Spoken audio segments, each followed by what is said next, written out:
The ambitious script. Arnold Schwarzenegger read a script titled Predator and immediately recognized something different.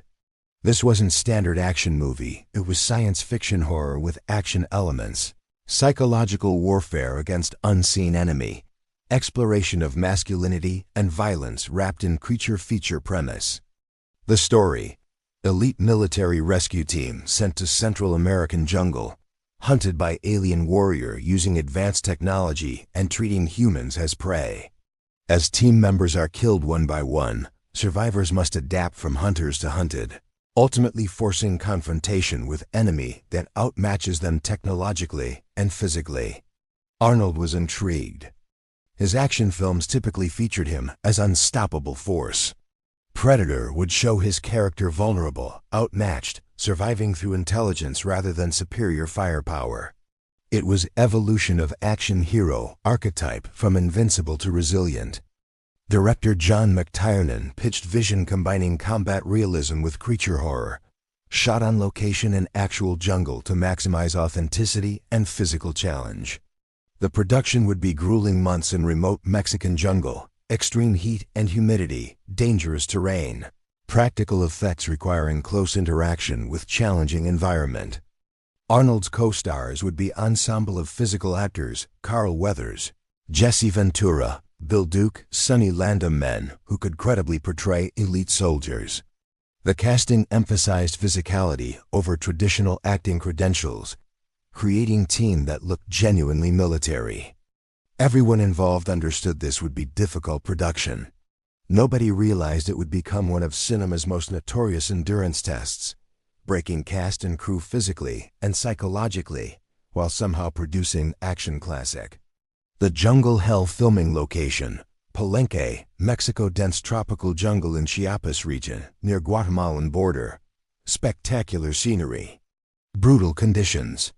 The jungle wasn't set, it was actual wilderness where cast and crew would work for months. Temperatures exceeded 100 degrees Fahrenheit, with humidity near 100%, creating an environment where breathing itself felt difficult. Insects swarmed constantly: mosquitoes, ants, spiders, creatures nobody could identify. The ground was treacherous: hidden roots, sudden slopes, mud that could swallow equipment. Arnold arrived in peak physical condition, accustomed to demanding film productions. Within days, he realized this was different. The heat was oppressive. Every scene required physical exertion, while wearing heavy military gear in conditions that made movement exhausting. Sweat poured constantly, creating dehydration risk that required aggressive fluid intake between takes. Worse, the jungle was actively hostile. Insects bit through clothing. Plants had thorns or irritant sap. The humidity made wounds heal slowly, turning minor cuts into potential infection risks. Wildlife included venomous snakes, scorpions, wild boar that could be dangerous if startled. The crew suffered more than cast.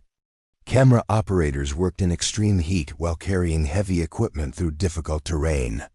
Sound techs fought constant battle with jungle ambient noise: birds, insects, rain that could start without warning. Lighting crew struggled with power generation in remote location where electricity was unreliable. Medical staff treated heat exhaustion, dehydration, infections, injuries from falls, insect bites that swelled dramatically. Nobody was seriously hurt during production, but everyone suffered physically to a degree that wouldn't be acceptable by modern film industry standards. The monster problem: Predator's creature design was problematic from day one. Original design created by legendary effects artist Stan Winston featured alien that was supposed to be sleek, agile, technologically advanced hunter. But in Mexican jungle heat, the costume was disaster. Actor Jean-Claude Van Damme was cast as original Predator, his martial arts skills and athletic physique supposedly perfect for alien warrior portrayal. Reality was nightmare. The suit was heavy, restrictive, provided almost no ventilation. Van Damme could barely move in jungle terrain that challenged people without cumbersome costume. He couldn't see properly through mask.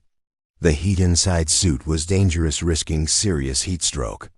Footage of Van Damme as Predator looked ridiculous.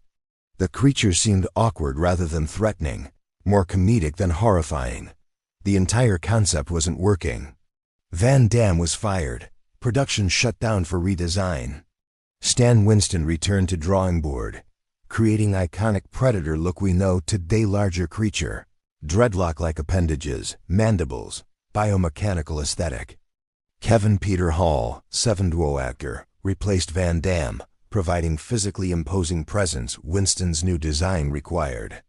But the redesign meant weeks of lost production time, budget overruns, growing studio pressure. The delays also meant cast and crew spent longer in jungle than originally planned, extending their suffering. The masculine competition. The cast: Arnold, Carl Weathers, Jesse Ventura, Bill Duke, Sonny Landham, Shane Black were all intensely competitive, physically imposing men spending months together in challenging conditions. The psychological dynamics became complex.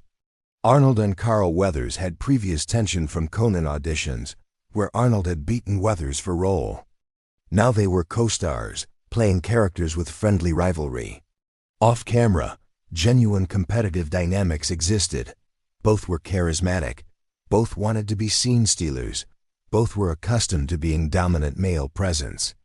Jesse Ventura, former Navy SEAL and professional wrestler, brought military credibility but also massive ego. He clashed with Arnold over who was tougher, who could handle jungle conditions better, who had more impressive physique.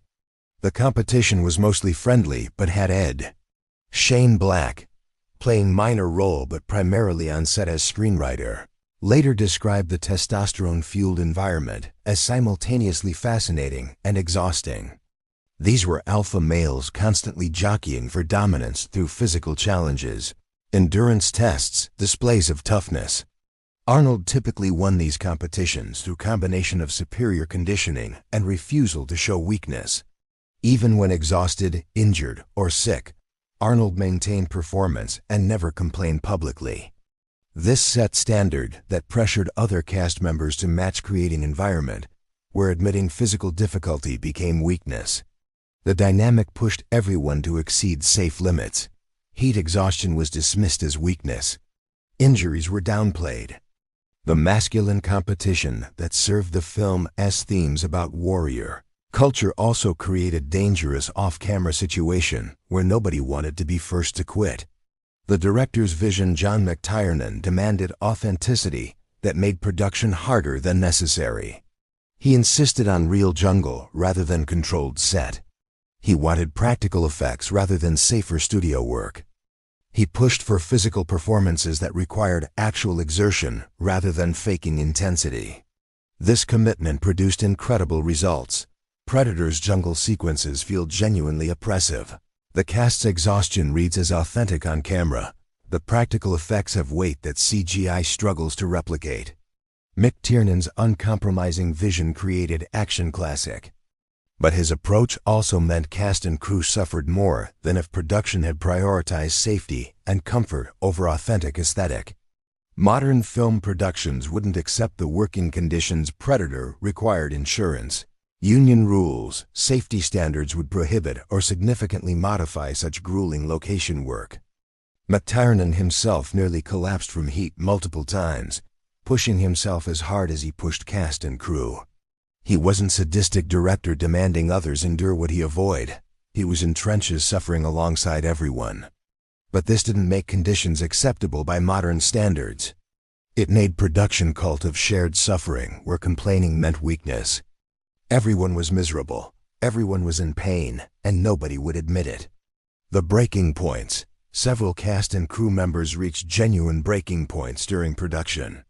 Sonny Landham, playing Billy, had volatile personality and struggled with jungle conditions.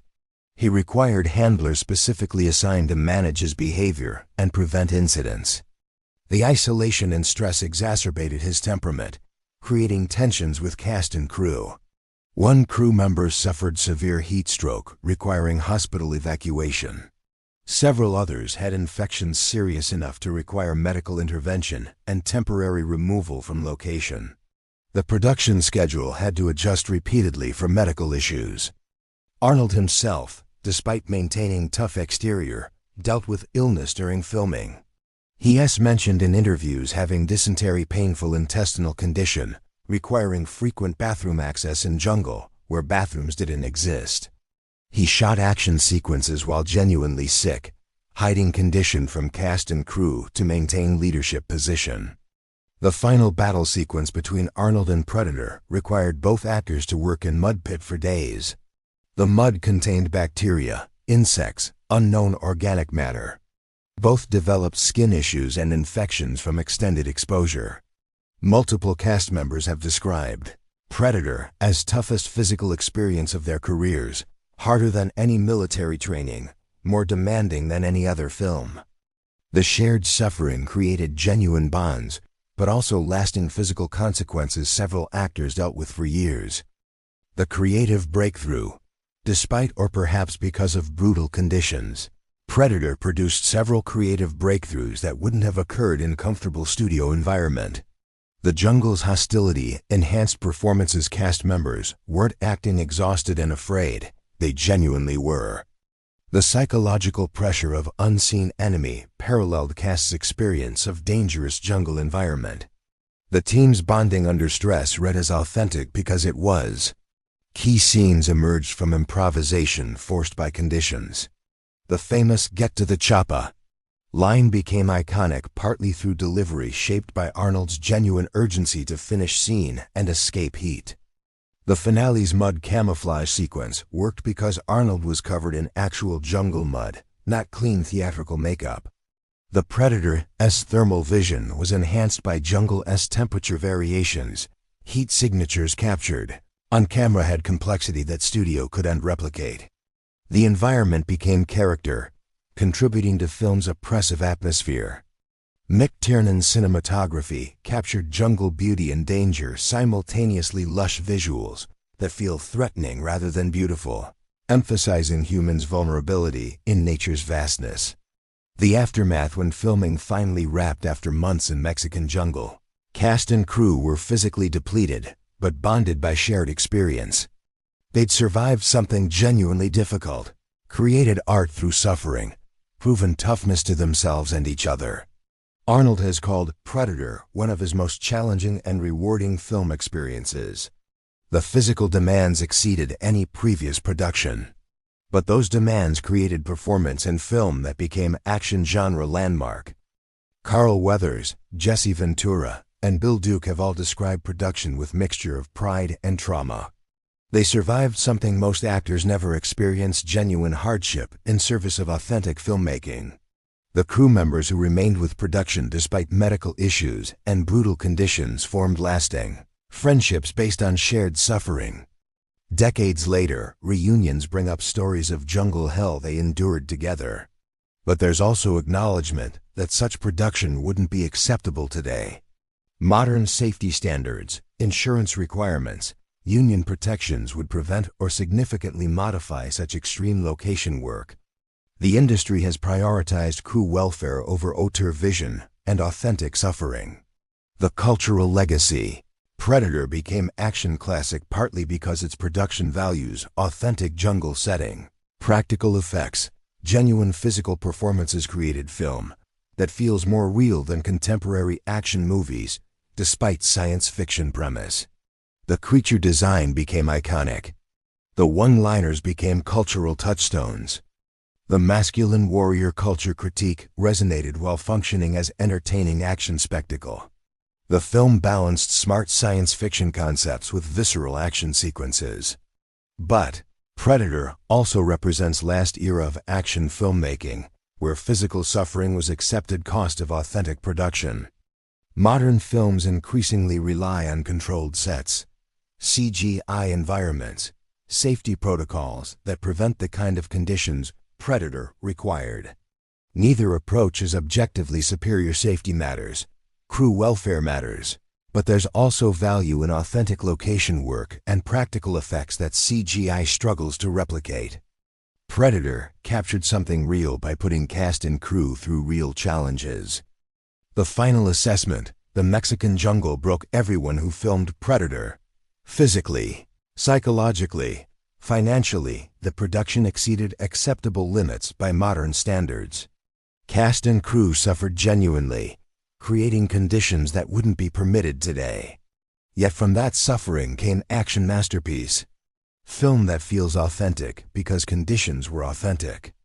Performances that read as genuinely exhausted because actors were genuinely exhausted. Environment that feels threatening because it was threatening. Arnold Schwarzenegger, tough as he'd ever been, was tested to his limits. The jungle that broke strong men, crew members, equipment, and production schedules somehow didn't break him visibly. But privately, even Arnold reached breaking points, sick, exhausted, questioning why anyone would voluntarily endure such conditions for movie. The answer: because Predator wouldn't be Predator without genuine jungle, practical creature, physical performances that required actual suffering. The film's classic status justifies the conditions, even if those conditions wouldn't be acceptable today. The jungle broke them. But what it built was worth breaking for.